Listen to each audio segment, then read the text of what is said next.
Untuk overclaiming sih, jujur di Indonesia sendiri sih merinding gak lo? Yes, cabut deh ke LA gue.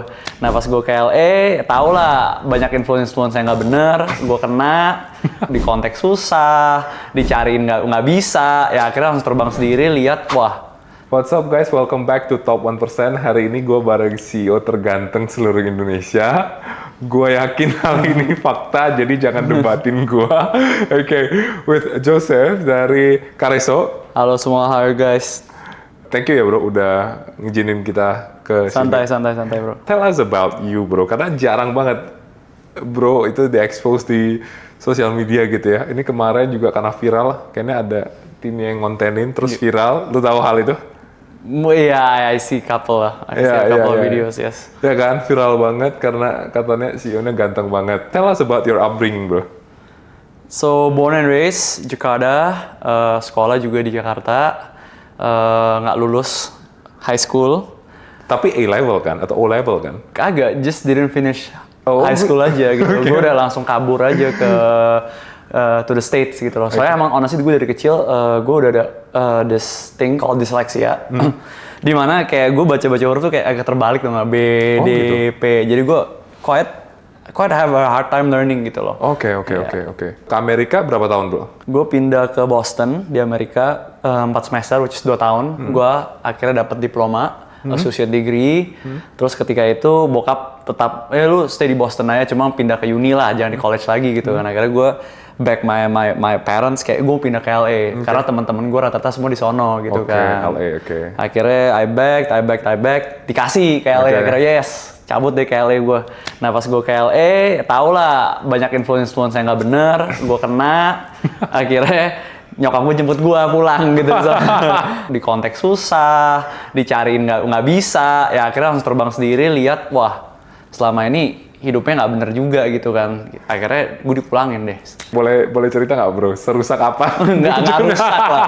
Rusak enggak. Maksudnya cuma mungkin under the influence aja, di mana kayak mungkin that time gue di sana ada deket sama cewek lah, dimana ya dari orang tua gue kurang setuju gitu loh. Tepatnya ya kurang setuju, suruh putus ya gue kayak ya masih paksain lah gitu, namanya bucin gitu kan namanya kan. Akhir-akhirnya saking terpaksanya gue dipulangin biar gue terpaksa pisah, jadi gue putus gitu ya. Intinya gitulah. Kalau rusak sih gue bilang nggak rusak, soalnya secara kuliah gue juga masih bagus aja gitu loh. Kuliah gue masih bagus aja actually gitu loh. Ingat gak lu dulu di US sebulan spending lu berapa? Dari sono kan expenses mahal kan, gitu, bisa makanan lah, apa gue mesti lifestyle gym juga, segala macem. Dan ya kadang jujur aja lah, gue di sono clubbing juga, di mana cukup mahal gitu loh di sono. Berarti hidup aja lah ya, hidup aja. Kalau saya kan emang dibayar di depan sama bokap kan gitu kan. Jadi gue cuma intinya ini uang jajan lu, cuma nggak pernah ngomong sebulan gitu, cuma dikasih top up, gue minta top up lagi, tiba-tiba top up mulu, bingung nih buat apa gitu, ngomongnya buat furniture tapi barangnya nggak ada gitu kan. Oke. Oh jadi seorang CEO pernah bandel juga ya bro dulu ya? Bisa dibilang relatively bandel lah. Terus sempat kuliah lagi bro di sini? Pas gue balik, jujur bokap kecewa banget lah. Soalnya bokap kan mau anaknya bisa selesai dapat S1 gitu loh, bachelor's degree di States gitu, di Amerika kan. Akhirnya gue terpaksa dipulangkan. Akhirnya bokap gue tanya, tepatnya nyokap lah, bokap lagi nggak mau ngomong sama gue, lagi bete lah. Nyokap nanya gitu loh, kayak lu mau kerja langsung aja atau masih mau kuliah gitu. Dan I feel dari high school I didn't graduate man, masa gue nggak graduate lagi uni gitu kan. Akhirnya gue bilang ya udahlah, gue uni lagi lah gitu, uni lagi. Akhirnya gue masuk ke bisnis internasional. Gue ambil international business. Gue di sono quite dedicated juga, gue kebut actually. Jadi setiap summer class tuh gue ambil compact courses gitu, di mana akhirnya yang harusnya 4 tahun gue jadi 3 tahun gue udah lulus. Oke. Terus gimana life di Indo? Udah lebih waras?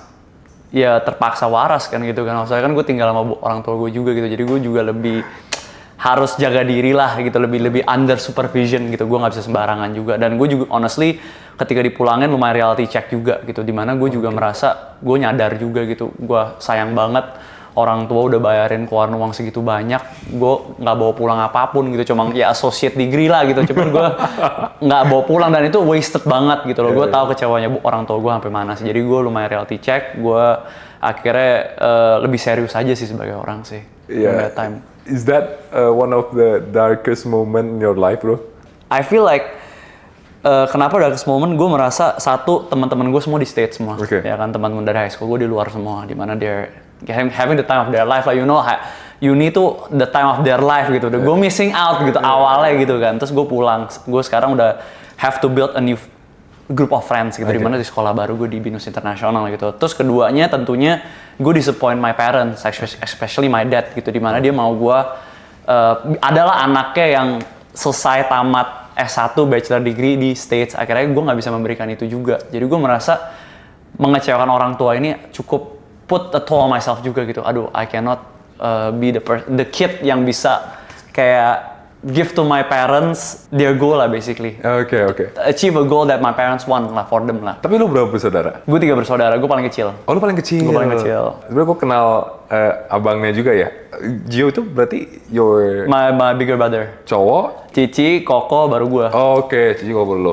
Oke, ini Kokonya juga yang ganteng banget ya guys ya. Itu kayak kita bingung tuh genetik keluarga itu kayak ganteng semua. Dan gue gak kenal Cici. Gue gak kenal Cici ya, tapi cantik ya... juga, cantik juga ya? Cantik juga. Iya. Thank you.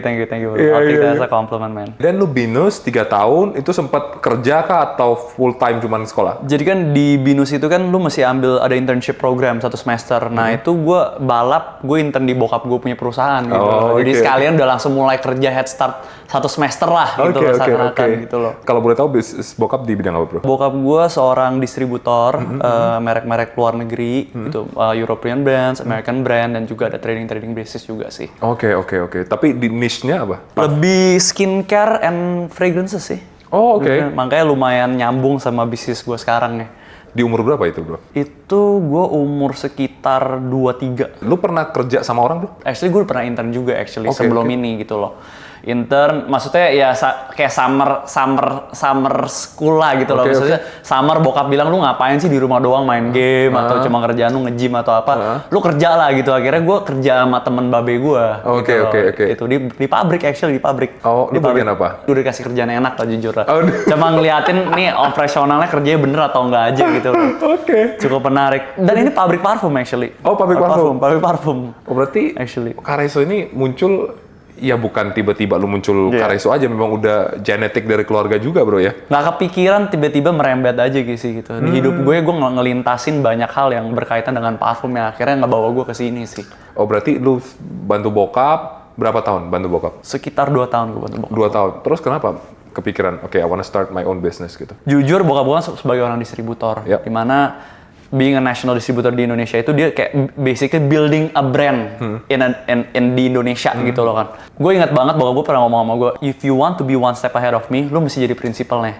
Karena kalau lu jadi distributor, kalau misalkan ada perusahaan lain bisa seakan-akan ngejanjiin omset lebih besar atau kasih benefit yang lebih bagus kepada prinsipal tuh, mungkin prinsipal tuh tidak akan loyal ke kamu gitu. Tiba-tiba bisa dicabut aja without no reason. Oh nih udah your contract is up, gue udah nggak mau renew sama lu, gue pindahin aja ke B gitu loh. Jadi bokap gue bilang, you have to be the person taking control, di mana lu jadi prinsipal, lu yang kasih distributorship to people gitu loh. Tapi kan ketika lu membangun brand dan distributor itu beda. Benar. Tingkat kesulitannya beda, bro. Ya kan? Distributor lu hanya distribusi, bro. Lu menjual barang yang memang sudah bagus dari sana, brand-brand yang sudah ternama lah. Tapi ketika lu membangun brand, produknya lu harus pasti into good, distribusinya mungkin lu bisa karena tapi kan mungkin capital lu nggak se-buff brand besar, bro. Distributor, kalau misalnya lu distributor buat luar negeri, itu kita lebih ngomongnya production udah aman lah. Iya, pasti. Lu tinggal beli aja. Benar. Cuma secara branding lu tetap juga harus nge-branding. Kadang-kadang brand itu sendiri kan kita nggak ngomong langsung big brand semua. Kadang-kadang brand itu juga belum dikenal juga nih di Indonesia gitu kan. Dimana kita juga harus market the product, kita juga harus menjelaskan produk apa. It's like building a brand juga. Cuman udah secara produksi dan secara prinsipal luar gitu loh. Kesulitan ketika lu sekarang punya produk sendiri, menurut lu compare to pas lu jadi distributor tuh apa? Lebih susah jujur. Making our own brand lebih susah soalnya identitas brandnya itu adalah diri kita gitu loh. Diri kita, dimana dari of course tentunya produksi kita yang udah harus urus gitu loh. Dari materialnya, dari misalnya formula ya segala macam, kita harus memastikan sesuai standar gitu kan. Dan ketika kita ngemasarin ada yang nggak suka, gimana nih gitu loh. seakan-akan bebannya di kita gitu loh. Bebannya di dalam kita sendiri. Jadi ya I think higher pressure juga gitu loh sebagai brand owner dan memiliki brand sendiri juga. Terus sekarang kalau Kareso sendiri lebih mainnya ke GT atau MT? Quiet balance sih MT sama GT. Oke. Cuma kalau GT kita lebih di handle sama distributor kita. Kalau MT kita lebih banyak yang distribute sendiri. Kareso 2019 tuh langsung masuk ke dua-duanya offline lu langsung jalan? Kareso dari awal sebelum gue mulai tuh gue selalu memiliki visi kayak gimana pun gue harus bikin dia di offline. Soalnya gue tahu kalau online untuk a new brand terutama buat beauty akan ngebantu lah karena secara investment lebih kecil. Cuma offline itu yang akan memake a brand sustainable. Tapi lu percaya di zaman sekarang bro, kita bilang secara online marketing aja e-commerce udah berubah terus bro. Bener. Masuk Shopee ya, dulu kan Kaskus, masuk Shopee. Lu pasti zamannya Shopee lah ya, Shopee, Tokped. Apakah offline itu masih relevan buat lu? Sangat relevan sih. Masih Sangat relevan. I think offline ini yang bisa customer-nya bisa dibilang lebih loyal. Di Indonesian market menurut Di lu Indonesian gitu? market. Yeah. Oke. Most of the revenue comes from mall, high-end mall, atau lu tebar ke, I don't know, mungkin SMK atau ya toko-toko retail yang ini ya? Secara toko lebih banyak GT soalnya gitu loh. General trade kita lebih banyak lebih toko-toko kecil-kecil, cuman jadi kita main quantity. Kalau MT kita lebih berharap omset yang besar. Seperti itu sih. Jadi akhir-akhirnya kalau misalnya di compare secara angka nggak beda jauh.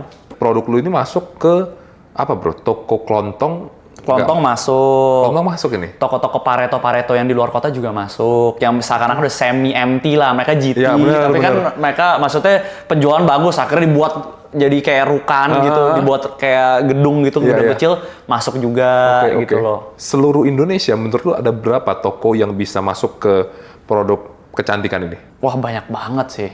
Ya, tapi yang gue tahu buat Kareso sendiri kita udah sekitar di 3.000. 3.000 toko 3.000 POS, point of sales. Wow. Ya, gue punya background di ini alat tulis kantor lah bro.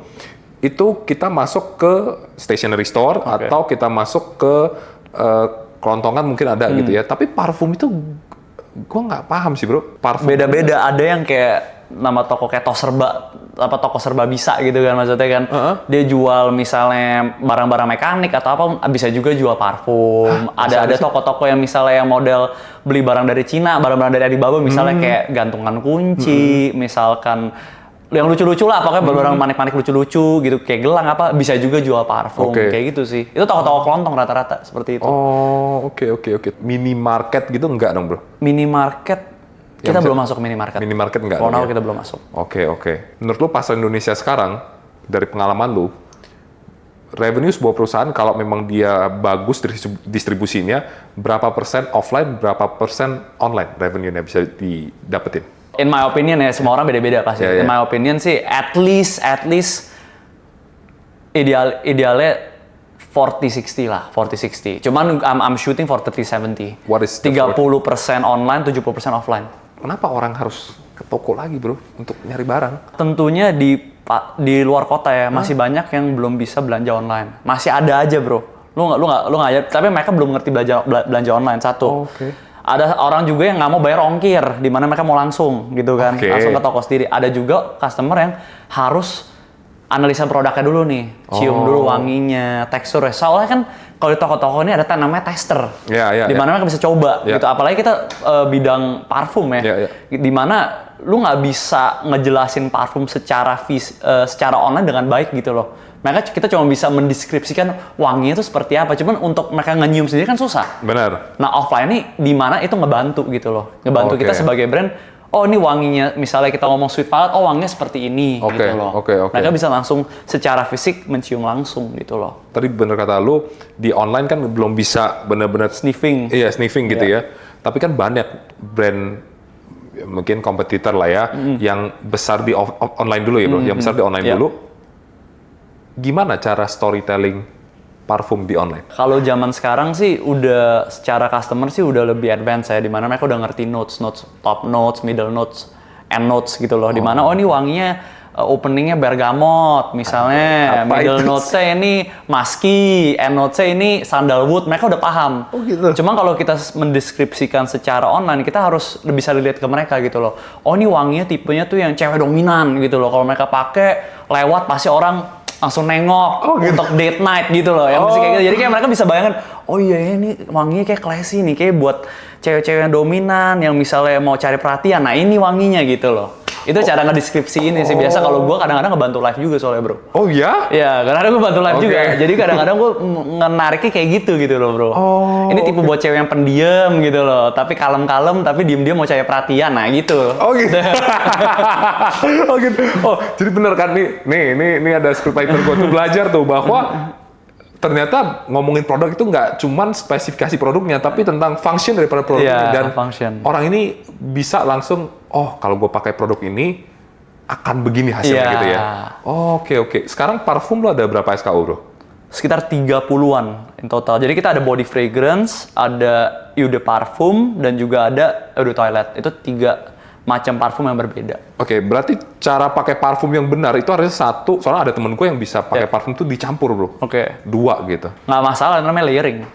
Tapi lu mesti tahu wangi yang cocok seperti apa. Jadi lu nggak bisa tabrak manis sama manis aja jadi enak gitu kan. Mungkin lu cari wangi yang Voyager yang dimana itu lebih fresh, lu campurin dikit pakai manis gitu loh. Dan lu harus paham loh, setiap orang memiliki karakteristik yang beda-beda. Badan kita tuh ada pheromones yang dimana wanginya tuh beda-beda. Namanya pheromones itu. Ya kan. Nah, lu mungkin pakai parfum Jasmine Blossom nih. Orang bilang enak. Pas gue pakai orang bilang nggak enak gitu loh. Karena jadi lo harus cari parfum yang cocok sama badan lu gitu. But how do you know that? Just like experience or how is it? Experience. Kadang-kadang lihat orang kayak nggak cocok nih orang pakai ini, maksa gitu loh. Oh gitu? Iya, kayak ini modelnya harus pakai wangi yang tipenya lebih fresh atau lebih manis gitu loh. Beda-beda gitu. Jadi gue yang find parfum itu trial and error juga gitu loh. Dan juga mungkin dari orang, ya nyokap gue jujur dia spesialis lah, maksudnya lumayan dia the nose of the company lah, maksudnya yang cari-cari wangiannya. Dia bisa tahu gitu, bro, lu maksa nak gitu, kayak ini lu maksa banget mau coba jadi orang lain gitu loh. Gitu. Oh, memang beda industri beda sih. Beda. Lu mulai Careso ini berarti nyokap bantu, bro, banyak untuk. Nyokap is part of the business. Dia part of the business, dia bareng sama gue mulanya. Oke.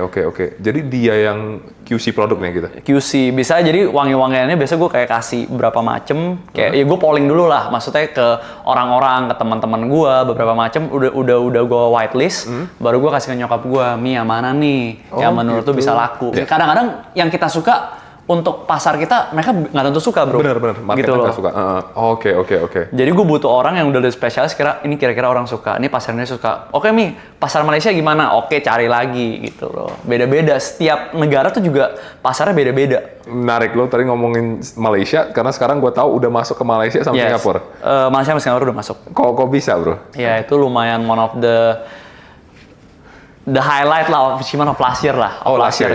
Jadi basically Watsons di Malaysia ini bisa dibilang one of the biggest lah, Watsons in Southeast Asia gitu loh, dimana mereka actually approach us gitu loh, they wanna meeting with us, jadi kayak their board of directors gitu kayak dateng gitu loh ke Indonesia, ajak meeting, akhirnya bilang we're very interested in your products gitu, I see your products memiliki karakteristik yang beda gitu, and I think the Malaysian market would love it. Akhirnya mereka ajak kerjasama, langsung within like 2 months kita udah masuk di Watsons. Bepom, I don't know ya, kalau di Malaysia itu apa aturannya? Nah, ketentuannya gini, jadi Watsons pilih kita, tapi dia juga udah ada a set of distributors yang supply ke mereka. Jadi gue nggak langsung ke Watsons nih, gue ke distributor dulu. Nah, dia kasih distributor, ya gue kontak-kontakan lah, maksudnya sama distributor, lihat siapa yang cocok nih kira-kira. Akhirnya gue ketemu yang gue cocok, gue kerja sama, jadi dari distributor itu yang ngurusin Bepom dan registrasi dan lain-lain di Malaysia. Oke.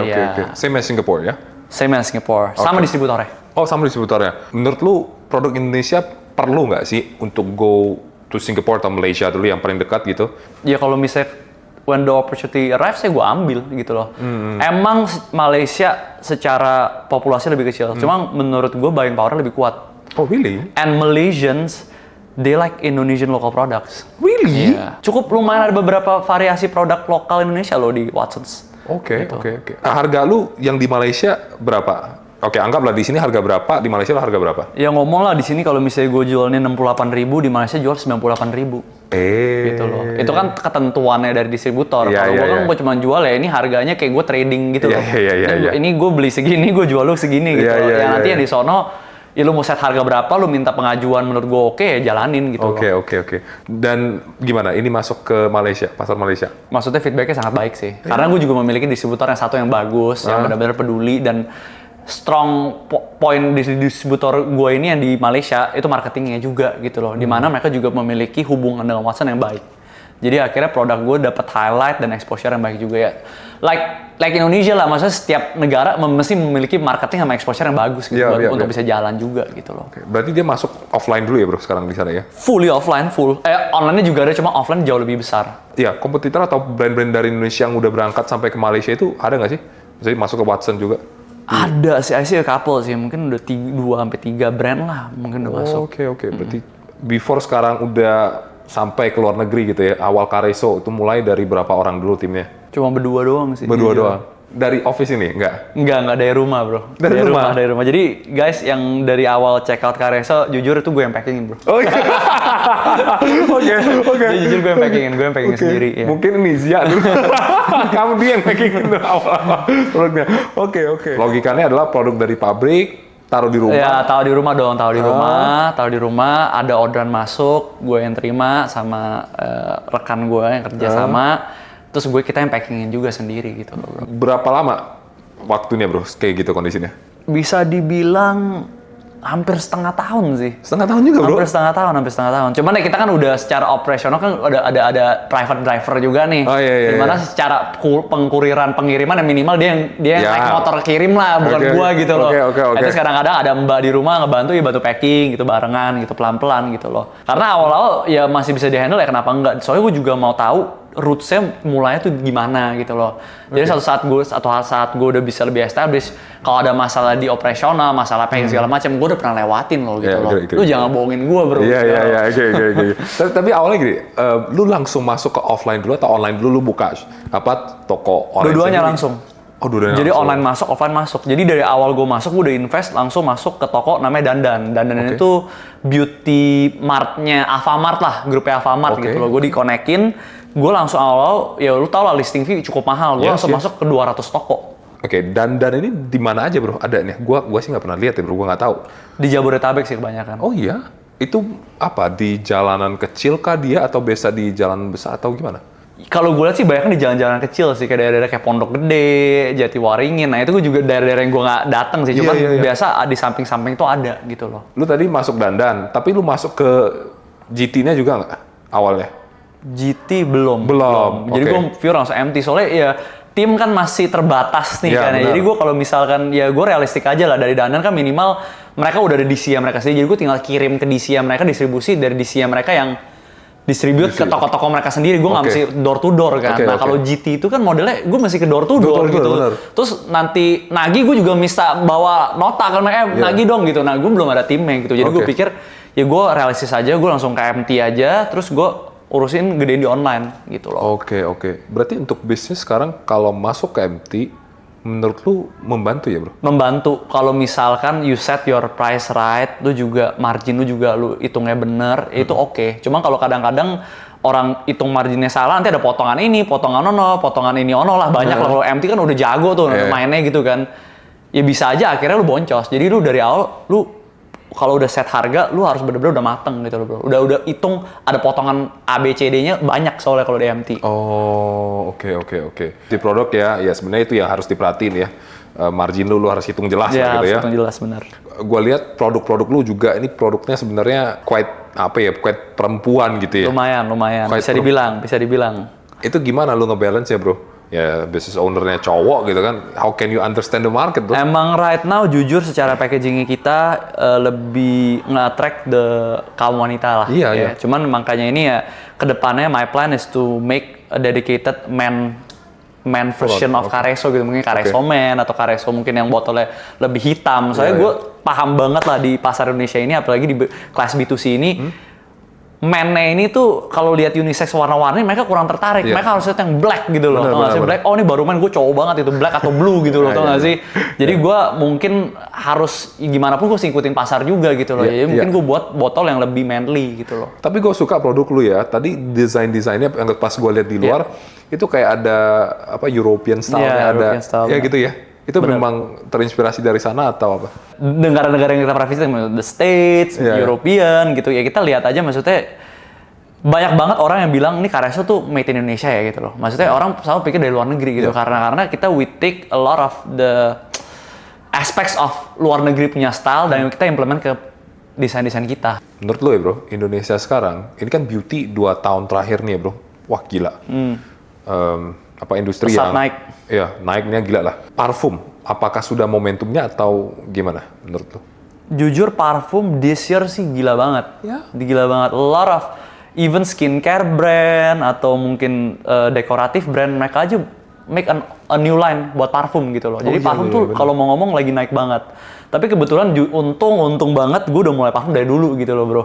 Jadi gue bisa dibilang jadi dari untuk brand lokal perfume gue lumayan player yang lumayan udah start early gitu loh. Oke. Kalau misalnya yang earlier dari gue biasa brand-brand minimarket yang udah pemain-pemain lama lah. gitu loh. Oke. Bro, dan dengan adanya kompetitor yang makin banyak ya, China datang, Yes. harganya gila-gilaan bro ya, gimana? Ngefek gak bro? Lebih banyak pilihan ya pasti kompetisi lebih banyak gitu Oke, kan. oke.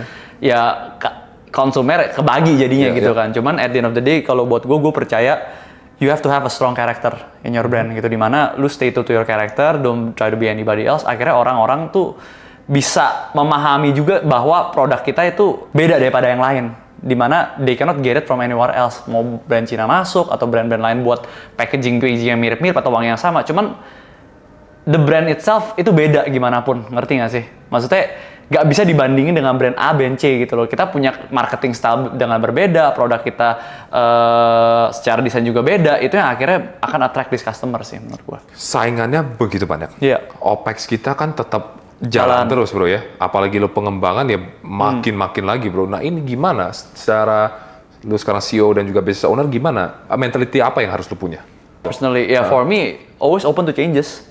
Be open minded gitu, dimana makanya gue punya tim juga, thank God banget mereka kan Gen Z nih, Gen Z. banyak Gen Z kan, mereka kan trendy banget gitu, dimana there's always on trend gitu, dan mereka suka kasih gue masukan gitu loh, Pak ini tren yang lagi masuk ini tren lagi oke ini gitu loh, jadi gue always open gitu loh, dan gue willing to try juga gitu dengan tren-tren baru ini gitu loh, gue update. Jadi kalau mau ngomong brand gue tuh jatuhnya update gitu loh, Careso tuh update tapi dengan a touch of myself juga, di mana yang akhirnya membuat itu trendy tapi ada ciri khas kita sendiri sebagai brand Careso. Berapa lama sekali lu keluarin produk baru, launching produk baru? Gua bisa dibilang tahun ini lumayan 2 bulan sekali ada sih. 2 bulan sekali? 2 bulan sekali ada. Pusing dong Pak arahin Ya ini, Pak. pelan-pelan gitu, maksudnya nggak usah langsung buat variasi 10 variasi atau 2. Gua langsung 1 dulu gitu loh. Satu parfum, cuma ada body lotionnya juga, ada body washnya juga gitu loh. Oh, Tapi sekarang satu udah- macam gitu loh. Oh, sekarang lu udah parfum, body lotion, body wash. Wash. Ada lagi ini. Parfum, body lotion, body wash, terus gue sekarang ada Careso Baby juga. Udah pemain beauty kedua nih yang gue denger nih main baby nih. Kemarin gue baby skincare ada nih. Gua paham kenapa semua mau masuk ke baby karena ya bonus demografi, anak muda banyak, otomatis ya angka kelahiran akan tinggi dan baby pasti butuh. Iya.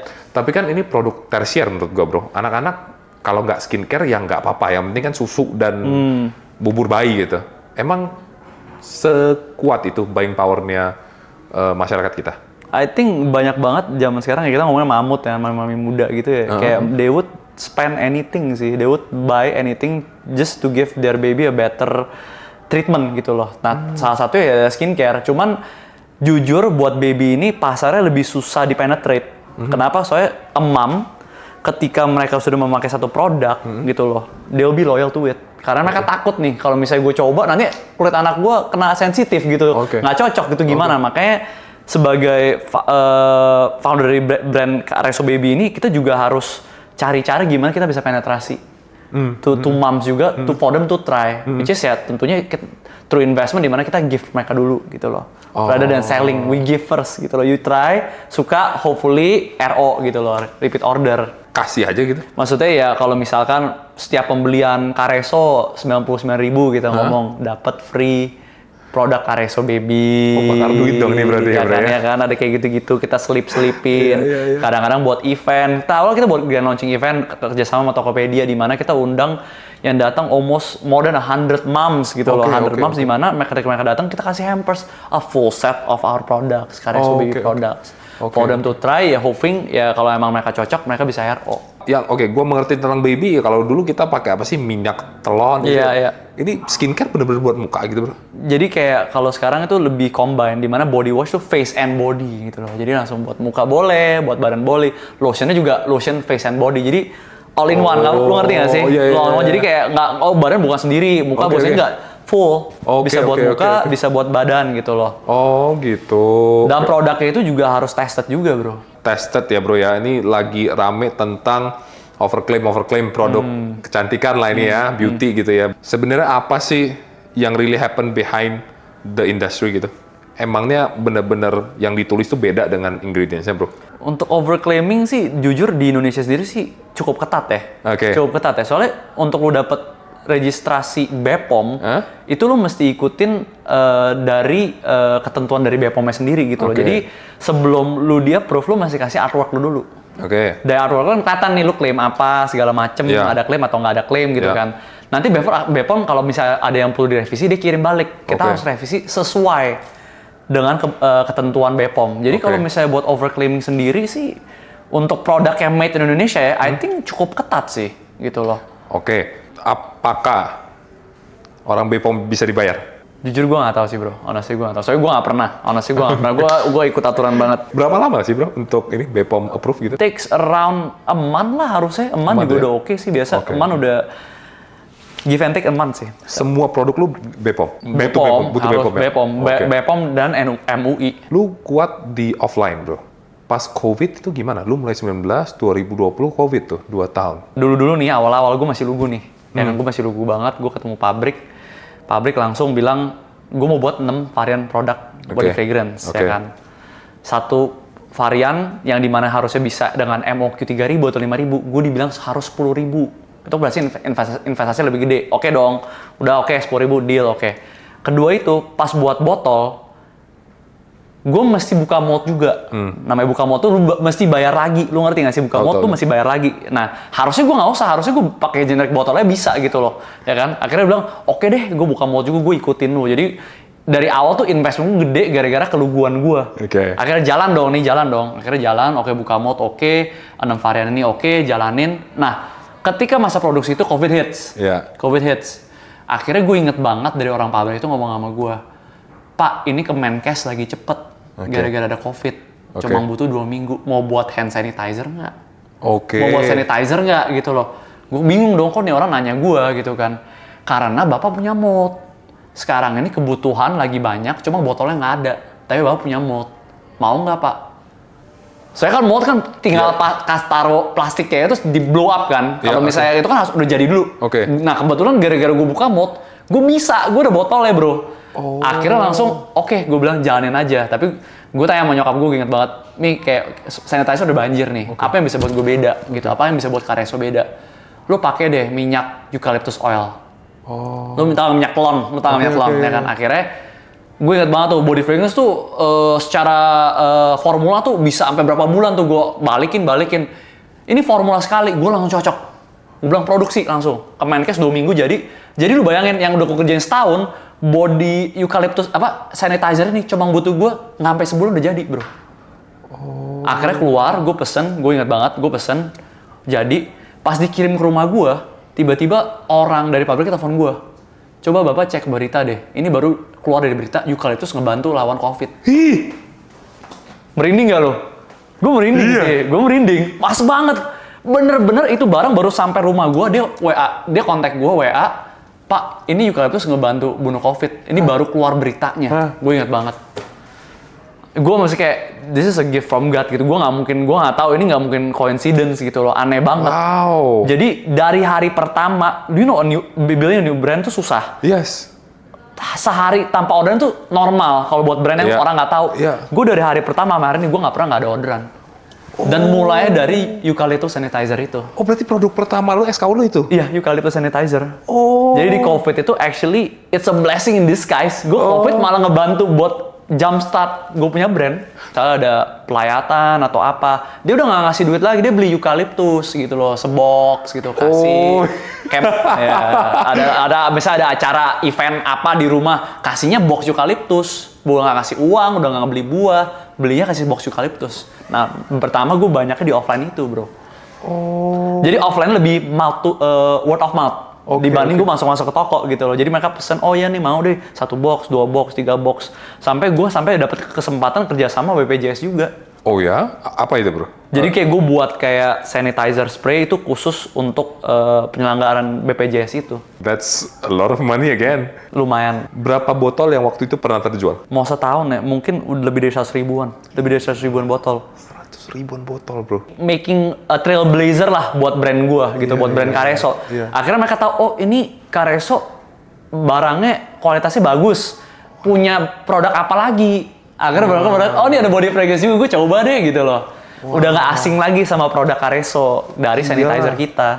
Now, lu udah nanjak lah ya, bro, dari awal bisnis, tapi pernah nggak ngerasain titik terendah di bisnis Careso ini? Nggak ada sih kayaknya. Belum ya, bro ya? Belum ada sih, kayak so far happy aja, enjoy aja, dan nggak pernah ada, ya namanya ada masalah ya lewatin aja, namanya bisnis ya semua pasti ada masalah, pasti ada rintangan, cuman you grow to that process gitu loh, you go through the process and I feel like it's just part of the way gitu loh. It's part of the way, dimana jadi gue nggak pernah merasa kayak down atau apa, gue merasa ya itu cuman satu rintangan yang dimana membuat Careso bisa lebih besar lagi ke depannya. Ini pertanyaan kita buat pertanyaan dari netizen aja ini ya. Oke, boleh, silakan. Apa tanggapan lu tentang anak muda yang suka flexing? Kalau misalkan flexing itu ngebantu buat usaha lu, ya go for it gitu loh. Maksudnya kalau emang ngebantu, benefit, bakal get more customers, ya go for it gitu. Emang itu is part of the strategy gitu loh.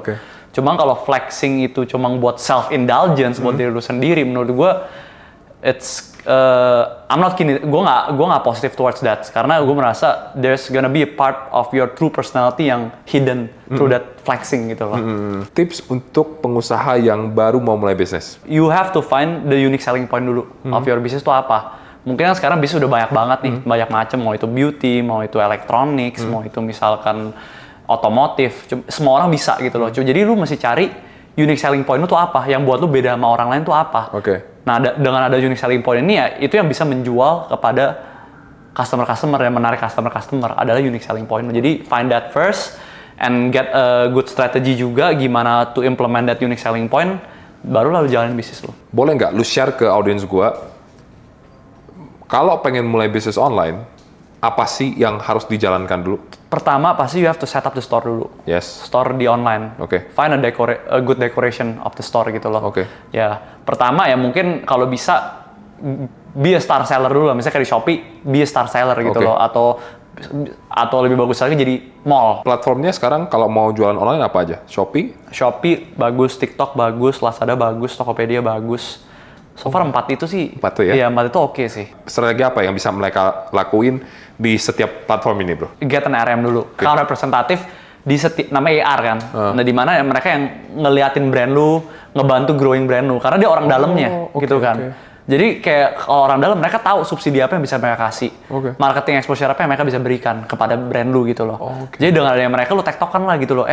Gue mau dong ada launching gini, gue barter, gue kasih lu barang mungkin atau apa, support lu diskon lebih gede, lu kasih gue sesuatu dong, exposure atau banner gitu loh. Jadi masih ada orang di komunikasi di titik sebelah itu loh maksudnya. Kalau lu sendiri yang kerjain, lu yang masukin ya lu kalah sama yang lain. Kalau mereka udah punya account representatif, lu nggak punya, ya lu pasti kalah gitu loh. Tapi memang ada ketentuan standarnya dong? Biasa ada, gitu ya? mesti ada secara prospek brand lu atau bisnis lu yang lu ada di platform masing-masing mesti ada prospeknya gitu loh, di mana makanya lu jadi star seller dulu yang gue bilang dari Shopee atau kalau nggak lu jadi Shopee Mall lah, kalau lu bener-bener brand yang official, lu punya dokumentasi full, lu jadi mall aja langsung, mau di Tokopedia, mau TikTok, mau di Shopee, mau laser, lu jadi mall langsung gitu loh. Kalau bisa, emang margin lebih gede secara yang harus lu buang gitu loh menjadi mall. Cuman kalau dapat AR ini, account representative, mereka bisa ngebantu lu scale up bisnis lu banget gitu loh. Itu rahasianya dari langsung bosnya nih. Oke, last question bro.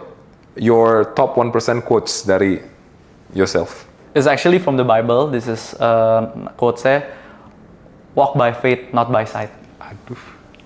Aduh, saya tahu lagi. Oke, yaudah thank you very much untuk waktunya bro. Ya semoga ini bermanfaat lah buat teman-teman.